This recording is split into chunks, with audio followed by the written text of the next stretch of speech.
Fala, investidores e investidoras! Bom, hoje o Comentários e Informações vai ser um pouquinho diferente porque eu vou falar de uma empresa que tem como fundador um empresário aí de aparições extravagantes e em alguns momentos bem polêmico. Afinal, Luciano Heng voltou a ficar sob os holofotes quando a Avan protocolou no final do mês passado o prospecto preliminar da sua oferta pública de ações. Então, se você quer saber minha opinião sobre isso, fica comigo até o final, se inscreva aqui no canal se você gosta desse conteúdo e sem mais delongas, bora pro vídeo. E é claro que em tempos de reaquecimento do mercado de capitais, afinal teremos agora o período paleta mexicana da bolsa com vários IPOs, a formalização de abertura do capital da Avan não foi exatamente, vamos dizer, o que mais chamou a atenção, mas sim as supostas projeções que estão envolvidas nesse projeto. E a gente começa pelo crescimento. E entre 2017 a 2019, a empresa cresceu em 32% o número de lojas. Então, atualmente, a Avan tem 149 mega lojas, que é o conceito de loja que ela trabalha, incluindo uma loja de operação de e-commerce. Está localizada em 121 municípios, desde as grandes regiões aí do país às pequenas cidades, que totalizam 1,5 milhão de metros quadrados de área construída e 690 mil metros de área de vendas. Então, você não precisa, por exemplo, ficar procurando vaga no centro da cidade, porque a Avan, o espaço onde a loja é construída, ela já tem ali um estacionamento e é exatamente a ideia de criar uma atração turística para que as pessoas possam comprar de tudo um pouco, vamos dizer assim. E o cerne do prospecto da Avan se encontra onde? Na ampliação e expansão das lojas, são justamente as duas frentes que serão impulsionadas pelo montante captado aí no IPO, juntamente com questões como o reforço para o capital de giro, tendo em vista que a empresa ela deixou claro que, através de uma debenture que ela realizou com o Banco Itaú, que a taxa era CDI mais 2,25 ao ano, ela conseguiu quitar notas promissórias e reforçar também uma parte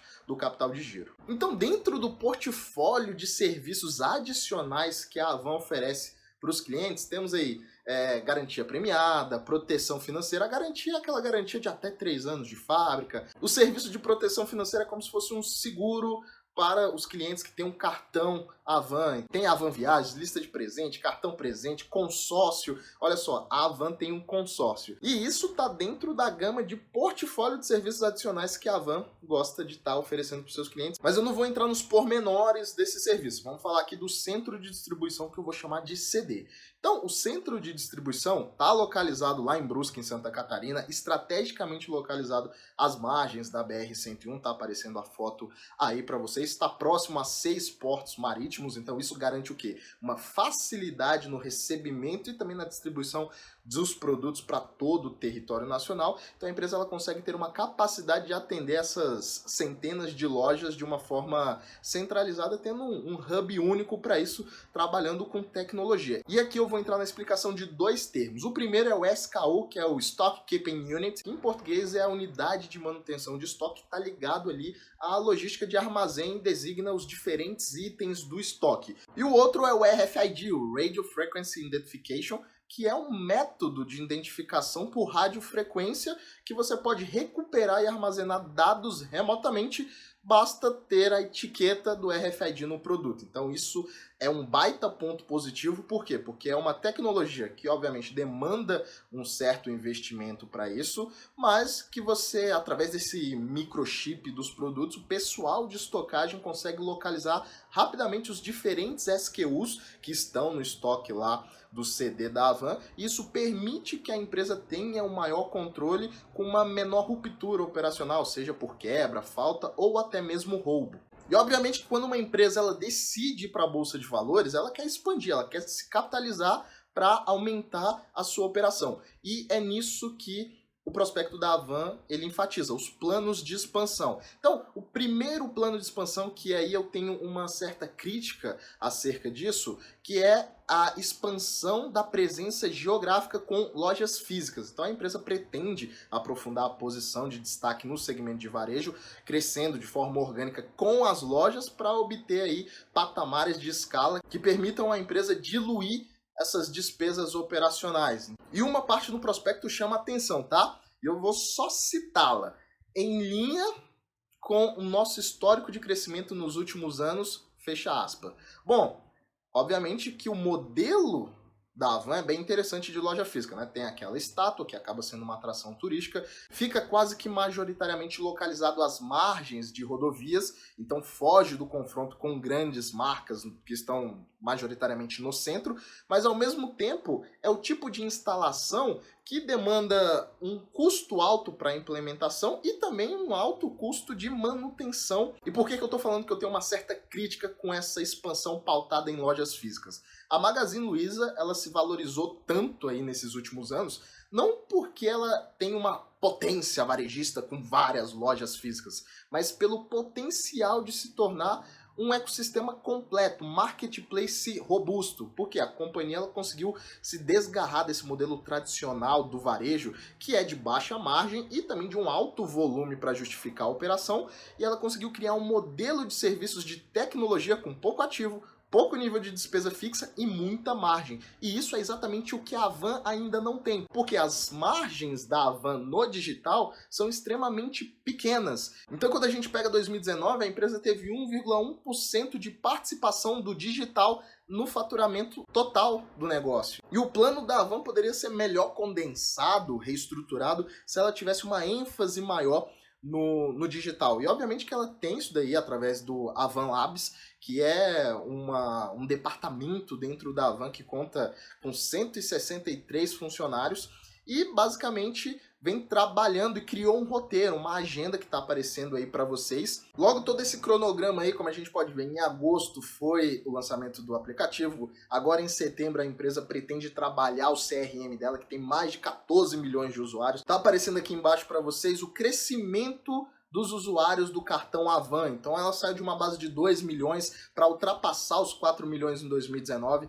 Então isso é favorável para a empresa, mostra que ela tem um público cativo com aquele negócio, afinal a empresa está vendendo tudo ali. Ela consegue abranger Páscoa, Dia das Mães, Dia dos Pais, Dia dos Namorados, Natal, enfim, presente de casamento, de aniversário, das mais diversas coisas, sem contar também material escolar. Ela consegue ter uma área de papelaria, então você já percebe que é de fato uma empresa que vende tudo, mas que precisa ter uma eficiência operacional que demanda investimento em tecnologia, e esse investimento em tecnologia obviamente se traduz em custo. E obviamente que eu não peguei todos os pontos do plano de expansão, eu só vou citar 3, que é exatamente a expansão geográfica. O segundo ponto é desenvolver uma plataforma de vendas omnichannel integrada, que é exatamente o quê? É melhorar a experiência do cliente. Então as lojas físicas, elas com essa localização estratégica, elas podem funcionar como um distribuidor local. Ela quer maximizar essa experiência com o Retira Fácil, que é o quê? É o serviço na qual o cliente ele opta por buscar o produto que foi adquirido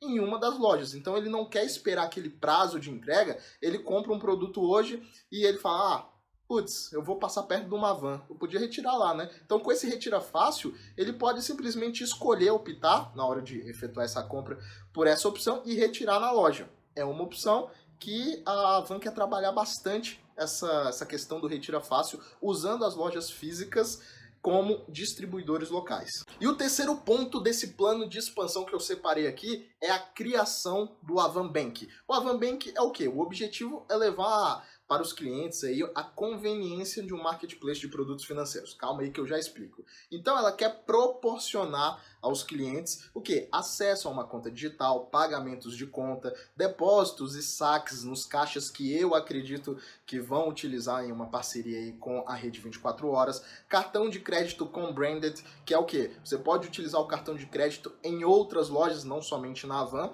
produtos de crédito pessoal e também programas de fidelidade. E a companhia ela pondera estabelecer parcerias com algumas instituições financeiras que ela chama de IFPs, que são instituições financeiras parceiras, na modalidade de Revenue Share ou Profit Share. Porém, ela também considera uma alternativa à formalização de uma joint venture com uma única IFP que traria exatamente uma exclusividade da oferta de produtos financeiros. Mas é importante ressaltar aqui o seguinte: muita gente tem um cartão Havan e está preocupada, principalmente após saber desse prospecto, se o cartão Havan ele vai mudar, vai ter alguma diferença e tudo mais. Porém não, a empresa deixou claro que continuará sendo de responsabilidade da companhia e vai ficar de fora dessas parcerias o cartão Havan. Então tudo isso combina o quê? Para esse ecossistema completo que a Havan quer fazer. Mas muito se fala que a empresa estaria buscando 10 bilhões com a oferta, que será realizada aí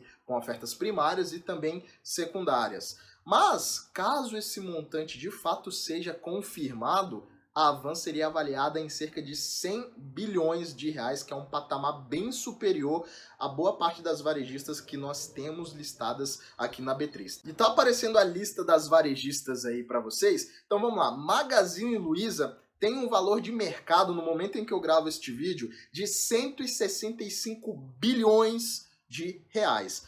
Então, ela tá 95 bilhões à frente da segunda colocada, que é a B2W, que está valendo aí 59,7 bilhões. Então, é quase 96 bilhões de diferença, para vocês terem uma ideia, da primeira para a segunda colocada.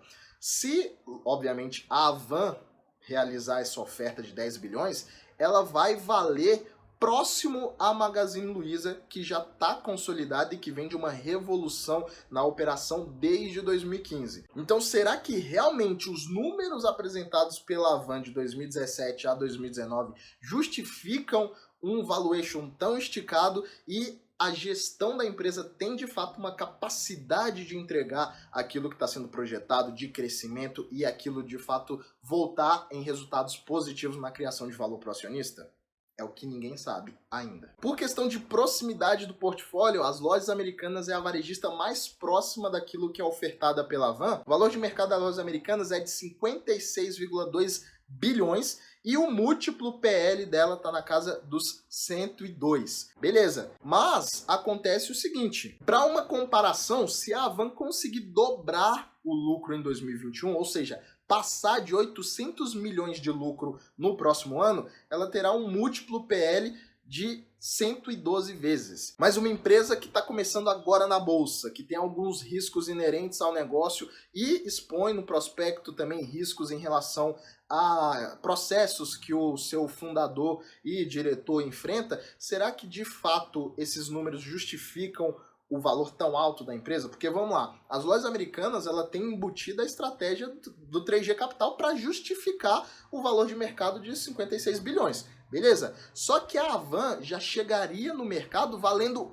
o dobro das Lojas Americanas, com uma execução que a gente não sabe ainda como é que vai ocorrer a dinâmica da empresa. Então, será que a gestão, de fato, vai conseguir entregar aquilo que é projetado? E como é que vai ser o relacionamento, por exemplo, do Luciano Heng com os conselheiros? Como é que vai se dar essa questão? Será que vai ser polêmica? Será que vai ter alguma coisa? Enfim, são riscos que precisam ser ponderados. Então, tratando de números, lá em 2019, as Lojas Americanas registrou um lucro líquido de 704 milhões, que foi uma alta de 85% sobre o ano anterior. E uma receita líquida que cresceu 5,5%, atingindo 18,6 bilhões. Receita líquida. Por sua vez, a Havan registrou faturamento, ou seja, receita bruta de 10 bilhões e meio, que obviamente foi um valor superior em 46% o exercício de 2018, mas o lucro ele teve uma queda. Ele ficou na casa dos 428 milhões contra 549 milhões no exercício anterior. Então é exatamente esse quadro que a empresa coloca aqui de prospecto. Então perceba, a receita bruta da empresa consegue crescer de uma forma muito boa. Afinal, saiu de 5 bilhões para 10 bilhões e meio já em 2019. Mas a margem EBITDA não consegue acompanhar isso, acaba ficando diluída dentro desse crescimento e o lucro também não faz jus a esse crescimento da receita bruta.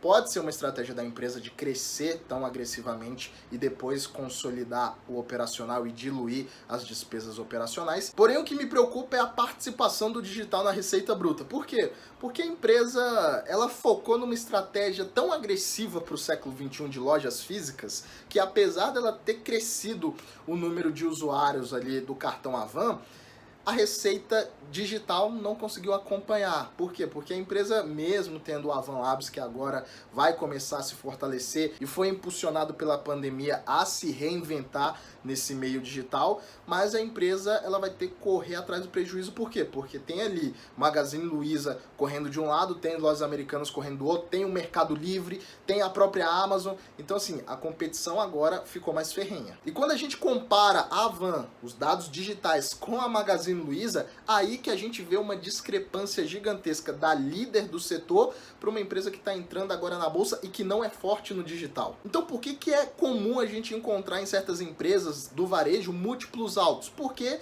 basicamente funcionam como prêmios para aquelas empresas que estão se desgrudando do modelo tradicional e criando cada vez um marketplace robusto e que consiga reter o cliente ali dentro. E obviamente que esses aspectos aí, como a tecnologia bem robusta, um marketplace de escala, plataformas de serviço, uma logística muito bem integrada àquela operação e, obviamente, produtos financeiros na operação, fazem com que as empresas tenham múltiplos que funcionam como esses prêmios extras para aquele negócio, que já não é visto mais como um varejo tradicional. E é seguindo essa linha de raciocínio, principalmente do novo normal, que está cada vez mais digital, então não é apenas uma questão de valuation alto. Ok, a empresa está buscando uma captação que está próximo ali com o faturamento bruto da empresa no último exercício, mas o problema é que o tamanho da oferta não se justifica por aquilo que a empresa vem entregando, principalmente no digital, quando a gente compara com os outros players que já estão operando no mercado. Então a Avan vai ter que correr atrás do prejuízo,